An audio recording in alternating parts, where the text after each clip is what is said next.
Reflexão. É uma pesquisa sonora onde mínimo intervalo de tempo necessário para que o ouvido humano perceba sons emitidos por fontes sonoras distintas.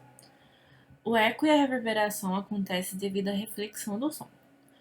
O eco ocorre quando a onda está se propagando em um determinado meio, encontra o obstáculo, bate nesse obstáculo e retorna para o meio de origem, ou seja, ele bate e volta. Um exemplo é nossos ouvidos não conseguem distinguir um som que seja refletido num tempo menor que 0,1 segundo. Ou seja, não percebemos o eco. Quando a reflexão do som emitido é maior ou igual a 0,1 segundo, eu consigo perceber o eco. Logo, a distância mínima será D é igual a V vezes T, que V seria a velocidade do som e T o tempo que o som demora que a gente demora para perceber o som. Então ia ficar 340 vezes 0,1, que daria 34 metros. Ou seja, 17 metros na ida e 17 metros na volta, totalizando 34 metros. Reverberação. As ondas sonoras emitidas permanecem no ambiente por mais tempo, sendo assim gerando várias reflexões, ocasionando um intervalo de tempo menor do que 0,1 segundo, porque os obstáculos estão a menos de 17 metros. Refração é o fenômeno que ocorre quando a onda muda de meio de propagação. Um exemplo disso é a luz do sol. Vem da estrela através do vácuo e sofre refração ao entrar na atmosfera terrestre. Na refração, a velocidade de propagação da onda será alterada, pois a mudança de meio gera mudança no comprimento de onda. A frequência das ondas por depender da fonte geradora, não é alterada. Difração é um fenômeno ondulatório que ocorre quando a onda contorna um obstáculo, ou então quando se espalha após atravessar uma fenda. É importante saber que a difração é um fenômeno bem característico da propagação ondulatória. Somente onda pode sofrer difração. Então, a difração não altera nem a velocidade, nem a frequência e nem o comprimento de onda. Não altera a velocidade porque não ocorre a mudança de meio. Não muda a frequência porque quem determina a frequência da onda é a fonte e a difração não consegue mudar a frequência da fonte. Se não muda a velocidade e nem a frequência, também não muda o comprimento de onda. A difração só irá mudar a forma da frente de onda, ou seja, a onda não será mais plana.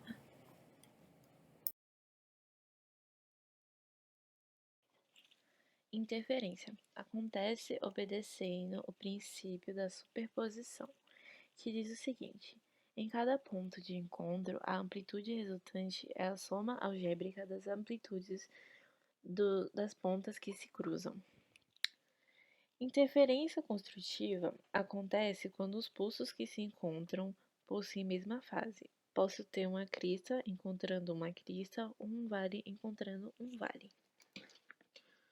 Então, para eu saber o que acontece durante a interferência construtiva, basta eu somar as amplitudes de cada uma das cristas. A interferência não modifica as características do pulso. Interferência destrutiva acontece quando os pulsos que se encontram quando os pulsos se encontram em fases opostas. Exemplo, crista com vale. Nessa situação, o princípio da superposição me diz que a amplitude do pulso resultante desse encontro é dada pela diferença das amplitudes do pulso que se encontraram.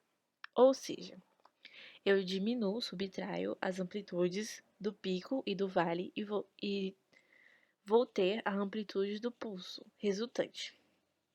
Por um acaso, se os dois pulsos tiverem amplitudes iguais, no momento do encontro, a corda irá ficar reta, porque a amplitude resultante é zero.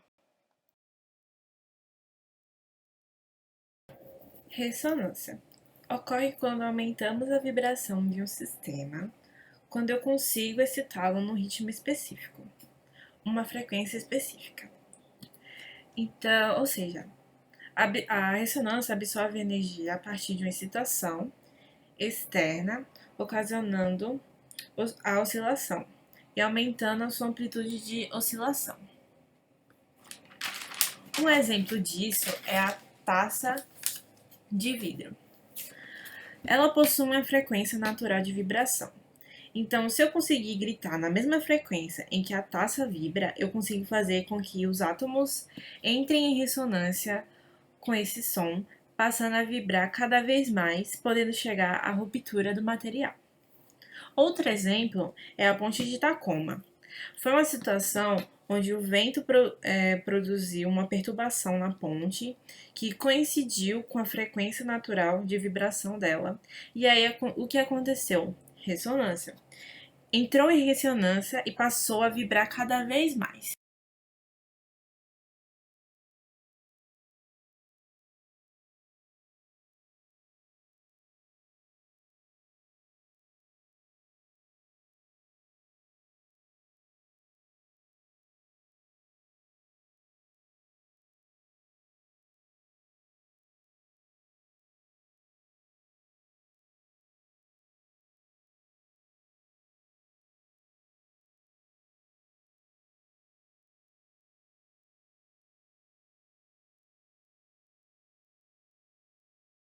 Iniciaremos com um experimento de ressonância. Usaremos 2 diapasões montados numa caixa de madeira, sendo que um deles tem 2 pezinhos presos nas extremidades que podem ser ajustados. Assim, ao bater o martelinho na haste do diapasão, ela irá vibrar e transmitir essa vibração para a caixa de madeira. A caixa, por sua vez, fará o ar dentro dela vibrar na mesma frequência, amplificando o som. Se posicionarmos as caixas de modo que fiquem uma de frente para a outra, ao batermos em um dos diapasões, podemos notar que o outro diapasão também começa a vibrar.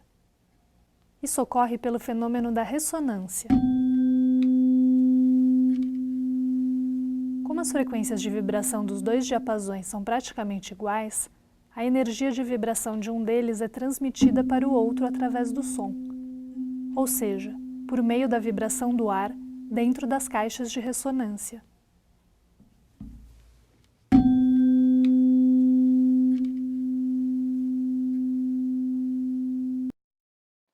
Efeito Doppler acontece quando existe aproximação ou afastamento relativo entre uma fonte de onda e um observador. Como o meio de propagação A é igual para ambos, a velocidade de propagação da onda será igual, mas ocorrerá uma variação no comprimento e na frequência da onda, captada pelo observador.